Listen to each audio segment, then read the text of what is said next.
ሰላም እንደምን አላችሁ? በዓለም ዙሪያ ያላችሁ ቤተሰቦቻችን ሰላምና ጤና ይብዛላችሁ። ዛሬ እንግዲህ እጅግ በጣም የምትወዱት በጣም ብዙ ነገር የተጠቀማችሁበት ወጣት የአገር በቀል ሕክምና ባለሙያ በቀለ ላቀው እዚህ ስቱዲዮአችን ይገኛል።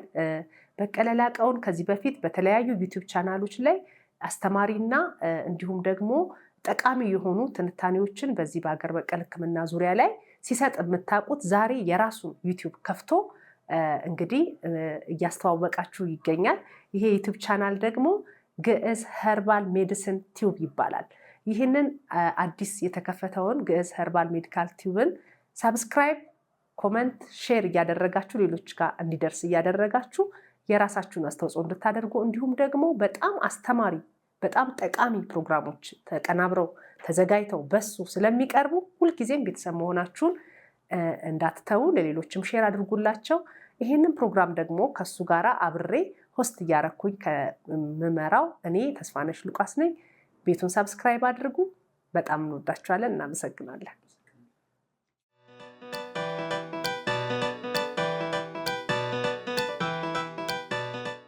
በቀለ እንኳን ደህና መጣ። ስለመጣ በጣም ደስ ብሎኛል። ተስፋ እንደምን ከረምሽ? እንደምን አለሽ? በጣም አመሰግናለሁ ለዚህ ፕሮግራም እንግዲህ እግዚአብሔር ረድቶን ስለተዘጋጀን እና ደግሞ ያው ግዕዝ ኸርባል ላይ በቀጣይ ለምትከታተሉ አንዳንድ በጤና ዙሪያ የሚጠቅሟችሁን ነገሮች እግዚአብሔር በረዳይ ልክ አዘጋጃለሁ ብዬ እንግዲህ ግዕዝ ኸርባል በሚል ዩቲዩብ ስም ዛሬ አንዳንድ ቪዲዮዎችን እንሰራለን ብለን ስለተገናኘን እግዚአብሔርም ስለረዳን አንቺም ደግሞ በዚህ ስለተገኘሽ አመሰግናለሁ። ቴንኪዩ። እሺ፣ እኔም በጣም ነው የማመሰግነው። እንግዲህ ዛሬ በጣም ዘርፈ ብዙ ነገሮችን እያነሳን እንወያያለን። ተመልካቾቻችን ከኛ ጋር ቆይታችሁ እንዲሆን ከወዲሁ አሳስባችኋለሁ። ቤቱን ሰብስክራይብ ያላደረጋችሁ ሰብስክራይብ እያደረጋችሁ ቤተሰብ ሁኑ። በጣም ጠቃሚ አስተማሪ የሚሆኑ ለጤናችን እጅግ በጣም ወሳኝነት ያላቸውን ሙሉ ከነ ሙሉ አዘገጃጀቱ ያለውን ነገር ሁሉ ዝርዝር አድርጎ ዛሬ እንግዲህ በሰፊው ያብራራልናል። ሰብስክራይብ ማድረግ አትርሱ። እሺ በቀለ፣ መጀመሪያ በጣም ነው የማመሰግነው በእውነት ይህንን እውቀት ወደኋላ እንዳይቀር ይሄ ትውልድ ደግሞ ከዚህ አገር በቀል ሕክምና ጋር ያለው የእውቀት ክፍተትን ለማጥበብ የምትሄደው ርቀት የምትሰራው ስራ በጣም ብዙ ነው እና በመጀመሪያ ከልብ ማመስገን እፈልጋለሁ። በመቀጠል እስቲ ይሄ ሀገር በቀል ሕክምና ማለት ምንድን ነው ከሚለው ስም ከመነሳቴ በፊት ግዕዝ የሚለውን ለዩቲዩብ ቻናልህ ለምንድን ነው መምረጥ የፈለግከው? ኦኬ፣ ግዕዝ ያው እንደሚታወቀው የኢትዮጵያ ቋንቋ ጥንታዊ ቋንቋ ነው። የወደፊትም የኢትዮጵያ ቋንቋ ይሆናል ብዬ ተስፋ አደርጋለሁ። እንግዲህ ግዕዝን ለዩቲዩብ መጠሪያ ስም ያደረኩበት ምክንያት አንደኛ ስለምወደው ነው። የመጀመሪያው የሆነ ነገር ደግሞ ሲወደድ ምክንያት አለው፣ ያለ ምክንያት አይወደድም። እና ሁለተኛ ደግሞ ቅድም እንዳልሽው ስፔሻሊ በኢትዮጵያ ኸርባል ሜዲኬሽን ውስጥ የአሁኑ ትውልድ ስፔሻሊ በዚህ በ150 ዓመት ወደዚህ ያለው ክፍተት የተፈጠረው የራሳችንን ነገር የማናናቅ የመተው ነገር የመጣው ስፔሻሊ ይሄ በነጮች አይነት የሕክምና ፍልስፍና ውስጥ የገባ ነው። የራሳችን ጥሩ እንዳልሆነ እየተነገረን ስለመጣ ግዕዝንም በዛው እየተው ነው መጣን። ግዕዝ ግን ያው ኖርማሊ የትኛውም የኢትዮጵያ የሀገር በቀል ሕክምና እውቀቱ የተቀዳው ከግዕዝ ነው። ግዕዝ ማለት ምንጩ ነው እና እኔም አሁን እማምንባቸው የምሰራቸው የሀገር በቀል መድኃኒት ቅመማና ሕክምናዎች ቤዛቸው፣ ማንነታቸው፣ ባክግራውንዳቸው ከዛ የመጡ ናቸው እና ወደኋላ ሄደን ሪፈር ስናደርግ ያን ነገር ስናይ ግዕዝ ላይ ነው የምናገኘው። ግዕዝ ደግሞ በራሱ ቋንቋ ነው። ይህ ቋንቋ ደግሞ ሙሉ ነው። ስቲል ትተነው ሙሉ ነው ግን አልተው ነው በሆነ በተለያየ ለምሳሌ በእምነት ተቋማት ስፔሻሊ ኦርቶዶክስ ቸርች ሙሉ ለሙሉ የምትገለገልበት የግዕዝን ቋንቋ የግዕዝን የቁጥር ቀመር ነው የምትጠቀመው። ምክንያቱም አሁን ለምሳሌ ግዕዝ ያው የሀገራችን እንግዲህ ነባሩና ጥንታዊ ቋንቋ እንደመሆኑ መጠን በዛው ልክ ደግሞ ያለፈው ትውልድ ተምሮበታል፣ ስልጣኔን ቀርጾበታል፣ ጥበብን አስተምሮበታል እና ይሄ ቋንቋ እጅግ በጣም ሙሉ ከመሆኑ የተነሳ እኔም ደግሞ የዛ ትውልድ አካል እንግዲህ የነሱ የልጅ ልጅ በሆንም ማለት ነው። እንግዲህ ኢትዮጵያዊ ነኝ። ኢትዮጵያዊ ማንነት ደግሞ የግድ የአያቶችሽን ታሪክ ጥለሽ ማለፍ የለብሽም። በቃ ወደቀ እንኳን ቢሆን አብረሽ ወድቀሽ ማንሳት ነው የሚለው ሀሳብ ስለሆነ ግዕዝን ወደዚህ ወደ ዩቲዩብ ቻናል ስም ያመጣሁት በዚህ ምክንያት ነው። እና ሞሮፍ እንግዲህ ያው ምክንያቱም ይሄ የትውልድ ጋፕ ክፍተት የሚባለው ነገር መሀል ላይ ምክንያቱም አሁን ሕክምናን ስናስብ ግዕዝ ውስጥ ካለ ግዕዝን ላይክ እንደሌላው ዓለም ላይ አውሮፓውያን ግዕዝን አስተርጉመው ለሳይንስ ለምርምር እንዳበቁት ሁሉ እኛ ደግሞ የራሳችንን ነገር የግድ ማየትና መቃኘት ስለሚያስፈልግ ሞሮፍ በይበልጥ ግዕዝ ለእኔ ያው ወደዋለሁ የሚለው ቃል ያንስብኛል፣ ግን ያው ወደዋለሁ ምን ማድረግ አልችልም። በጣም ደስ ይላል በእውነቱ። አዎ ግዕዝ ውስጥ በጣም ብዙ ጥልቅ የሆኑ ሚስጥሮች አሉት። በግዕዝ የተጻፉ በጣም ጠቃሚ የሆኑ ለቀጣዩ ጀነሬሽን ሊተላለፍ የሚችል በጣም ቱባ የሆኑ ብዙ ገናኛ ያልደረስንባቸው ሚስጥሮች እንዳሉ ምንም ጥርጥር የለውም። እና ጥሩ ስም ነው የመረጥከው በዚህ አጋጣሚ አመሰግናለሁ። እሺ እንግዲያውስ ይህንን በዚህ ካልን ሀገር በቀል ሕክምና ስንል ምን ማለት ነው?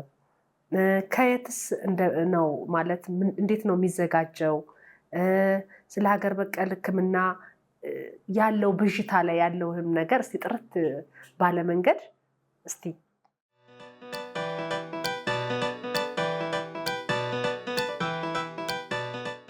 ግዕዝ ነው ሀገር በቀል የመጀመሪያው። እንግዲህ የሕክምናችንን ባክግራውንድ ቤዙም ግዕዝ ነው እና ሀገር በቀል ማለት እውቀቱንም የሚከተለው ትውልድም ኢትዮጵያዊ ይሄ ኢትዮጵያ በሚባለው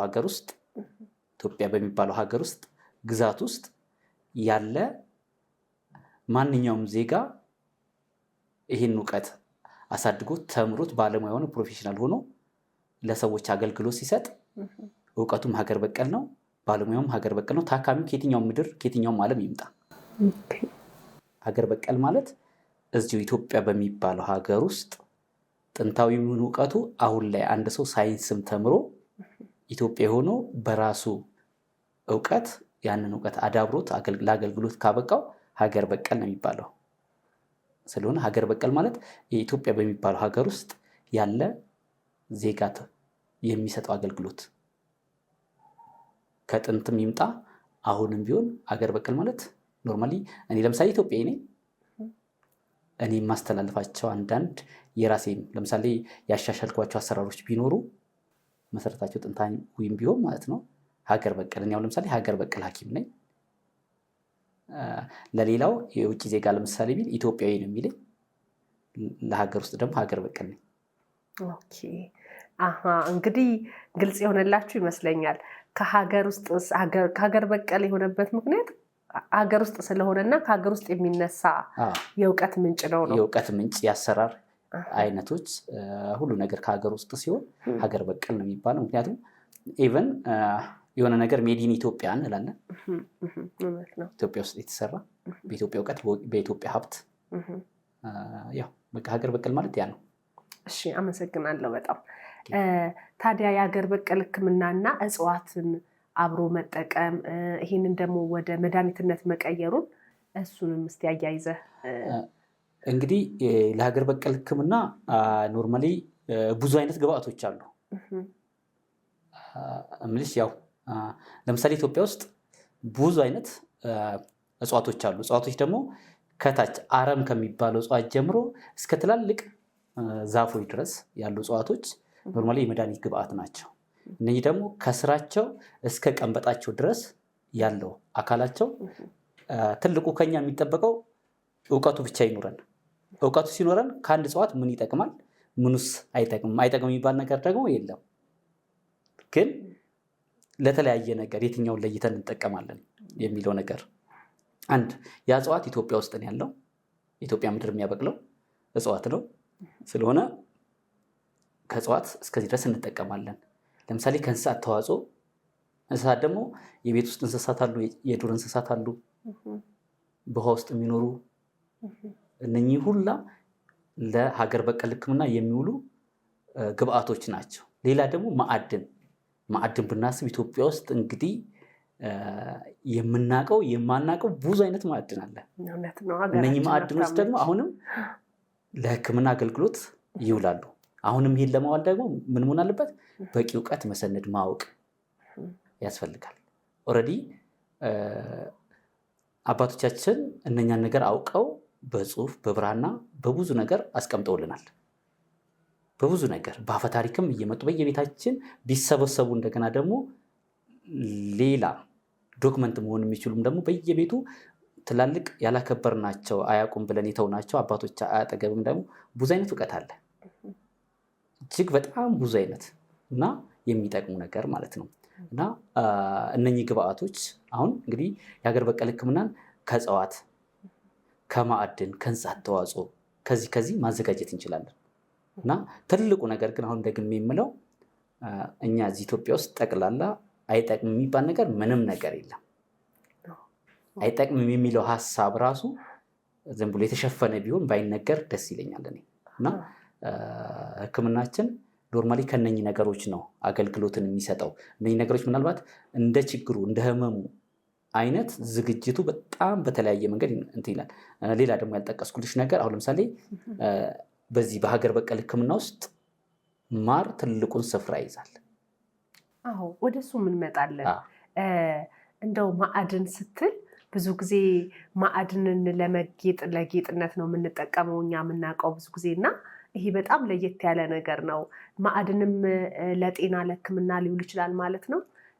እና እጽዋት ስትል ደግሞ ከእጽዋት ለምሳሌ ብዙ እጽዋቶች አሉ እንዳልከው ከአረም አንስቶ ሁሉም ለምግብነት የሚውሉትም እንዲሁም እንደ አረም የምናያቸውንም ጨምሮ እንዲሁ ለመድኃኒትነት እንደሚውል ጠቁመህናል። ስለዚህ እስቲ ቤዚካሊ ወይም በዋናነት የትኞቹ እጽዋት ናቸው አብዛኛውን ጊዜ ለመድኃኒትነት የሚውሉት የሚለውንም እንዲሁም ደግሞ ማዕድኖቹንስ የሚለውን አብረን እንዲሁም ደግሞ ቅድም ከተዋጽኦ ብለሃል ከእንስሳት ተዋጽኦ። ስለዚህ እነሱንም አንድ ላይ ጠቀስ እያረክልን ብታልፍ ደስ ይለኛል። አመሰግናለሁ። አሁን ለምሳሌ ማዕድን ሲባል ሰው ላይ ብዥታ ሊፈጥር ይችላል። እንዳልሽው ማዕድናት ለጌጥ ለመዋቢያ ምናልባት ማዕድናት ተቀጥቅጠው ወይ ደግሞ በእሳት በተለያየ ነገር ማኑፋክቸር ተደርገው ለቱልስ ለእቃ መስሪያ ምናምን እንጂ ለሕክምና የሚውሉ አይመስለንም። ማዕድን ደግሞ ስናስብ ሩቅ እንሄዳለን። ማዕድን ሌላ ትላልቅ ማዕድኖች ጋር ዝም ብለን ቅርብ ላይ በየቀኑ የምንጠቀመው ጨውን ብናይ ጨው የመጀመሪያው ማዕድን ነው። ሁሌ አብሮን የሚኖር ሁሌ ምግባችን ላይ ሁሌ እንግዲህ ስለ ጨው ደግሞ በመጽሐፍ ቅዱስ በጣም ብዙ ቦታ ተጠቅሷል። እንግዲህ ጨው አንዱ ማዕድን ነው። ወርቅን ብናስብ ወርቅ የመጀመሪያው የመዋቢያ ማዕድን ነው። ወርቅ ግን ብዙ ጊዜ ወርቅ የጣታችን ቀለበት እንኳን ከጣታችን ላይ አውልቀን አንዳንድ ከፀጉር ጋር የተያያዙ ነገሮችን ለምሳሌ ላሽ የሚድነው በወርቅ ነው። በወርቅ ሲታሽ ያ ኤሪያ መልሶ ቆዳ እንዲያበቅል ያደርጋል። ያው ቅድም እንዳልኩሽ አንድ ማዕድን የሚሆን እጽዋት የሚሆን የእንስሳት ተዋጽኦ ለምን እንደሚጠቅም ማወቅ ነው። ትውልዱ መሆን ያለበት እውቀትን መታጠቅ ነው ያለበት። እውቀትን ሀገር በቀል እውቀትን መታጠቅ። ምክንያቱም ሁሉም የሰለጠኑ የሚባሉ ሀገራት ቴክኖሎጂን የሚሸጡት ከእውቀት የተነሳ ነው። የኛ ሀገር ደግሞ እጅግ በጣም ያልተነካ ቢዛቅ የማያልቅ በጣም እጅግ ለትውልድ ለሀገር የሚጠቅም እውቀት እንዳለን ያምናለሁ። ግን ያንን እውቀት ለመስጠት አለመሰሰት፣ ለማስተማር አለመስነፍ። ምክንያቱም አንድ ሰው ሲያስተምር ብዙ እግዚአብሔር በየዘመናቱ ሁሉ የሚያዘጋጃቸው አዳዲስ ትውልዶች አሉ። እነኛ ከዜሮ እንዳይነሱ እነኛን ማብቃትና ነገሮችን ማመቻቸት ስለሆነ ብዙ ጊዜ ማዕድን ለምን ይጠቅማሉ የሚለውን ነገር በዚህ ከቅርብ ከጨው ጀምሮ ማየት እንችላለን። ህይወታችንን መፈተሽ እንችላለን። ስለ እንስሳት ተዋጽኦ ስናስብ ለምሳሌ እንስሳት ተዋጽኦ ስጋ አለ፣ ወተት አለ፣ ከስጋ ውስጥ ደግሞ ስብ አለ፣ አጥንት ውስጥ መቅኔ አለ። ኢቭን አጥንት በራሱ ለብዙ ሕክምና ይውላል። ኢቭን ደግሞ ብዙ ጊዜ አይጠቅምም እያልን ለምሳሌ ዶሮ ብናርድ ፀጉሯን እንጥላለን፣ እግሯን እንጥላለን፣ ብዙ ነገር እንጥላለን። ግን እያንዳንዱ የምንጥለው ነገር በሀገር በቀል ሕክምና ውስጥ ትላልቅ በዘመናዊ ሕክምና የማይድኑ ችግሮችን የማዳን አቅም ያለው ግን አሁንም ሁሌም ደግሜ የምናገረው ያ ነገር እንደሚያድን ስናቅ ነው መልሰን ከመጣል የምንቆጠበው።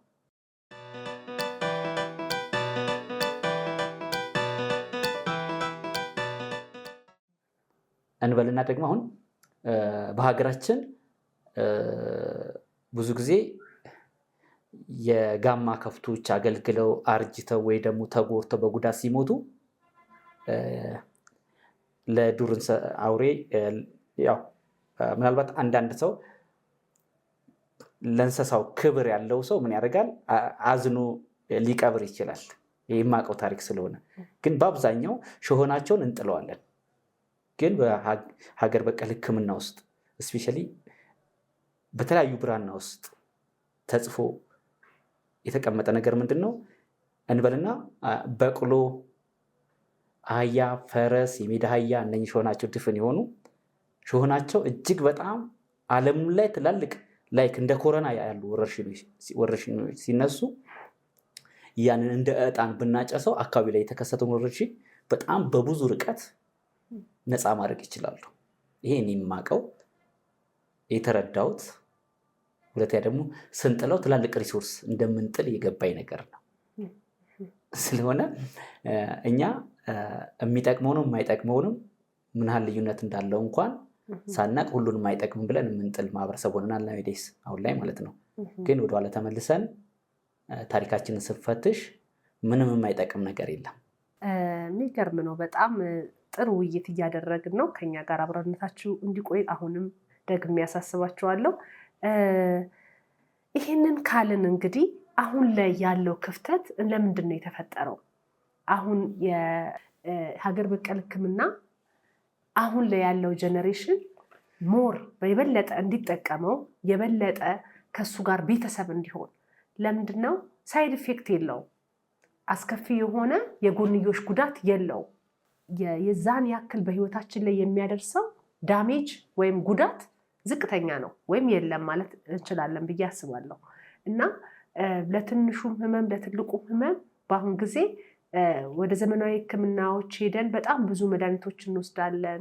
ያ ደግሞ ራሱ ይዞ የሚመጣው የራሱ የጎንዮሽ ጉዳት አለ እና አሁን እኛ ግን በሀገራችን አሁን አንተ እንዳልከው የሚጣል ነገር የለም፣ ሁሉም ነገር ለመድኃኒትነት ይውላል ካልን ይሄንን ነገር ግን አውጥተን ለህብረተሰቡ የማስተማር የመስጠት የማሳየት ድርሻውስ የማን ነው? አንተስ ምን ያህል ዝግጅት አድርገሃል? የት ለማድረስስ አስበሃል?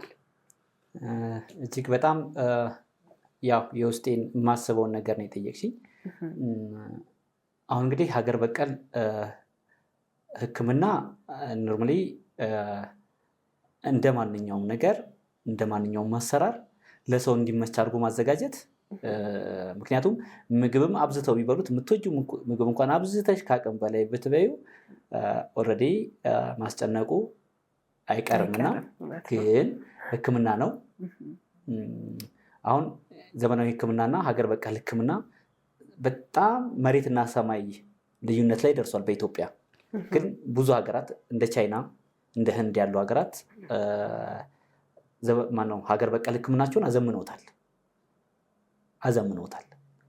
እኛ ግን ስላልሰራንበት እንጂ ምናልባት እኛ ጋ ያለው ሪሶርስ እኛ ጋ ያለው እውቀት አብዛኛውም የብዙ ሀገራት የሀገር በቀል ሕክምናቸው የተቀዳው ከዚህ ነው። እንደኔ እምነት እኛም ምን ማድረግ አለብን? መጠን እንዲኖረው መርዛማነት የቶክሲቲ የሚባለውን መጠን ማለት ዶዜጅ ማለት ነው። ቶክሲቲ መርዛማነት እነኚህን ማከም መቻል። አንድ ሀገር በቀል ሐኪም ሲባል ጠቅላላ ሀገር በቀል ሕክምና የሚያስተቸውን ትውልዱም የራሱን ጥሎ ወደ ዘመናዊ ሕክምና የሄደበትን መንገድ አንዱ ምንድነው? ስላልሰራንበት ነው። ኮምፒታንት ተወዳዳሪ ስላላደረግ ነው። ተወዳዳሪ ለማድረግ ከምናዘጋጅበት ጀምሮ ተጠቃሚ ጋር እስኪደርስበት ያለው ነገር እጅግ በሚያምር በተዋበ ሁኔታ፣ ምክንያቱም ውስጡም ደግሞ ልክ አንድ ፋርማሲ ላይ ከሚሸጥ መድኃኒት እኩል የሚያስፈልገውን ነገር ሁሉ ማሟላት። ለዚህ ደግሞ ቅድም እንዳልሽው አንድ ሀገር በቀል ሕክምናን የሚሰራ ሰው ዘላለማዊ አይደለም። እሱ እንደ ሰው እዚህ ምድር ላይ በአጋጣሚ ነው የመጣው፣ የሆነ ታይም ይሄዳል። ሲሄድ ግን እውቀቱን ለራሱ ለጊዜያዊ ኑሮና ለራሱ ላይ ብቻ ማድረግ ሳይሆን ለልጁ፣ ለጎረቤቱ ልጅ፣ ለሚመለከተው ሁላ ያግዙኛል ለሚለው ግልጽ አድርጎ መስራት፣ የእውቀት ሽግግር እንዲኖር ማድረግ እና እስፔሻሊ ደግሞ ይሄ የኛ ሀገር በቀል ሕክምናዎች በተወሰነ መጠን አሁን ለምሳሌ ዶክተሮቻችን፣ ሕክምና የሚያጠኑ ተማሪዎች፣ አዲሱ ትውልድ ሪሰርች ሲሰሩ፣ አንዳንድ ነገሮች ሲሰሩ የራሳቸው ነገር ላይ እየሰሩ ጉድለትን ለመሙላት ከመተቻቸት ለምሳሌ አሁን ለምሳሌ አንድ ሀገር በቀል ሐኪም ሳይንስን ያን ያህል ጠልቆ ላያውቅ ይችላል። ሳይንስን ደግሞ የተማረው ሌላው ጎራ ያለው ኢትዮጵያዊ መጥቶ ተቀናጅቶ የራሱ ሀብት ነው ተጋግዞ ለምሳሌ አንድ ሄርባል መድኃኒት የተዘጋጀ የጨጓራ መድኃኒት ፍረሹን ተዘጋጅቶ ወዲያው የሚጠጣ ከሆነ ግን ደግሞ የሆነ ቦታ ሲሄድ የሚበላሽ ከሆነ ዱሬብል እንዲሆን ረዥም ጊዜ እንዲቀመጥ ያ ዶክተር ባለው እውቀት ኮንትሪቢዩት ቢያደርግና ቢያክመው ዩሲ ስለሆነ የራሳችን ተባብሮ መስራት ሀገር በቀል ሕክምና የከሌ ነው መባል የለበትም። ኦልሬዲ እውቀቱ ያያቱ ከሆነ ያ ዶክትሬት የሚለው ማዕረጉን አስቀምጦት መጥቶ እውቀቱን ይዞ ዩሲ አንዳንዴ ዝቅ ማለት ያስፈልጋል። እኔ ለምሳሌ በአካዳሚ እንደማንኛው ኢትዮጵያ ውስጥ ከተማሩ ወጣቶች ተርታ ነኝ። ግን ደግሞ እዚህ ጋር አባቴን እውቀት አክብሬ ዝቅ ብዬ ስሰራ ዝቅ ብዬ አልቀረሁም። ምክንያቱም ያው ዝቅ ብሎ መስራት ግዴታ ነው። ዝቅ ካላልን ከፍታ የለም።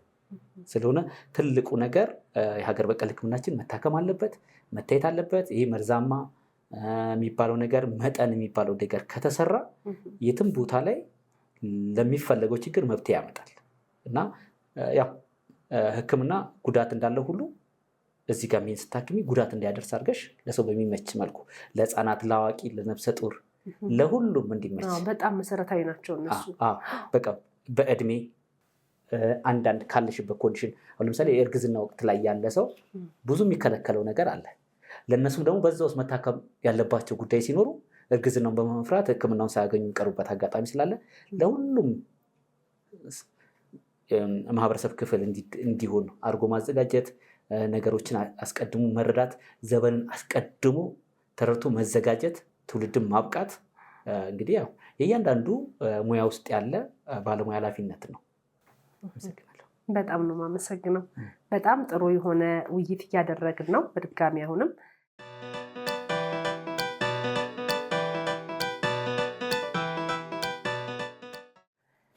ይህንን ካልን የሀገር በቀል ሕክምና እንዴት ማዘመን ይቻላል? ያው እንግዲህ የሀገር በቀል ሕክምናን ማዘመን ይቻላል። ምክንያቱም ዘመናዊ ሕክምና እንደውም ምን አለ መሰለሽ በዓለም የጤና ድርጅት አንዳንድ ነገሮችን ያው ሪፈር ብታደርጊ ለምሳሌ አንቺ እናት አለሽ፣ አያት አለሽ፣ የሆነ ሴክተር አለና ዝርያ የመጣንበት እውነት ነው። ዘመናዊ ሕክምና አባቱም አያቱም ቅድመ አያቱም ሀገር በቀል ሕክምና ነው። ይሄ ዝም ብለን ሀገር በቀል ሕክምናን ለመኮርኮም ስንፈልግ ወይ ደግሞ ለማሳነስ ስንፈልግ ባህላዊ የምንለው አጠራር ማለት ነው። እኔ ግን ያው ሀገር በቀል የሚለው ነገር ሞር ምክንያቱም አሁን ላይ ሀገር በቀል ሕክምና በብዙ ሀገራት ሃይብሪድ ሆኗል። ሁለት አይነት ቴክኖሎጂን ከዘመኑ ወስዶ ግን ደግሞ የሀገር በቀሉን ባህላዊ የሚባለውን ደግሞ አንድ ላይ መርጅ አድርጎ አገናኝቶ ሁለት በመሆን ማለት ነው ያ ባህላዊ የሚለውን ሀገር በቀል አድርገው ኖርማሊ አዘምነውት ሻይ ለምሳሌ ታሽጎ ከሌላ ሀገር ይመጣል፣ ከኛም ወደዛ ይላካል። ያ ምንድን ነው ኖርማሊ ሀገር በቀል ያ ባህላዊ እያሉ የሚጠሩትን ነው። ከባህል አንጻር የባህል አልባሳት አሉ። ለምሳሌ አሁን በተለያየ ቴክኖሎጂ ታግዘው በማሽን ታግዘው ይሰራሉ። ሕክምናችንም የሕክምና ፕሮዳክቶቻችን ምርቶቻችንም ለምሳሌ ቡና ባህላዊ መጠጥ ነው፣ ግን በሆነ መንገድ እንዳይበላሽ ተደርጎ ረዥም ጊዜ እንዲቀመጥ ይታሸጋል። የሚታሸግበት አግባብ አሁን ለምሳሌ እንበልና አሁን ሌላ ተፈጭተው ለምሳሌ ለስኳር ሊሆን ይችላል፣ ለግፊት ሊሆን ይችላል አንድ መድኃኒት የሚዘጋጀው። ግን ሲዘጋጅ ድሮ በሸክላ ሊሆን ይችላል የሚሰጡሽ፣ ወይ ደግሞ በሆነ በእንሰት ቅጠል ተጠቅሎ ሊሰጥሽ ይችላል። አሁን ግን የተለያዩ ፋብሪኬትድ የሚደረጉ ማሸጊያዎች አሉ። በዛ ልክ ብናዘምነው ውስጡንም ደግሞ እንዳይበላሽ የሚያደርጉ ሳይንሳዊ እውቀት ቢጨምርባቸው እነኚህ ሁለቱን አንድ ላይ አገናኝተን ዘመናዊ ብናደርጋቸው ኦልሬዲ ዘመነ ማለት ነው። ካዘመን ነው ኦኬ ማለት በፓኬጂንግ ደረጃ ነው ወይንስ ኤክስፖርት አድርገን ለሌላው ዓለም በእኛ ሀገር የበቀሉ ሀገር በቀል እነዚህ መድኃኒቶች ፈዋሽነታቸውን አስተዋውቀን ለዓለም መድኃኒት እንዲሆኑ በጥሩ ፓኬጂንግ አሁን እንዳልከው ሊሆን ይችላል። አሁን ቡና እንዴት ነው ታሽጎ ተቆልቶ በጣም በጥሩ ሁኔታ ሆኖ ለዓለም ማርኬት ዛሬ ተወዳዳሪነት አለን። ልክ እንደዛ መድኃኒትነቱን ልክ ነሽ። አሁን ፓኬጂንግ ብቻ አይደለም አንድ ነገር ዘመናዊ የሚያደርገው። ኖርማሊ ማስታወቂያ ብንሰራ እኔ በራሴ ነገር ስታከም በኢትዮጵያ ከፈዋሽነቱ አንጻር ሌላው ምን ያመጣል? ታማኝነት ያመጣል። ሁለተኛ ደግሞ የሚታየው ገጽታው ይገነባል። እኔ ለምሳሌ በሆነ የቆዳ ኬዝ ትልቅ ቁስለት ኖሮብኝ በሀገሬ ሀገር በቀል ሐኪም በሀገሬ ፕሮዳክት ከተቀመመ ነገር ታክሜ ስድን አንድ የሆነ ዓለም ላይ መብት ያቶ የሚሰቃይ የሌላ ሀገር ዜጋ ዋጋ ከፍሎ ኢትዮጵያ ታከማለሁ ብሎ ይመጣል።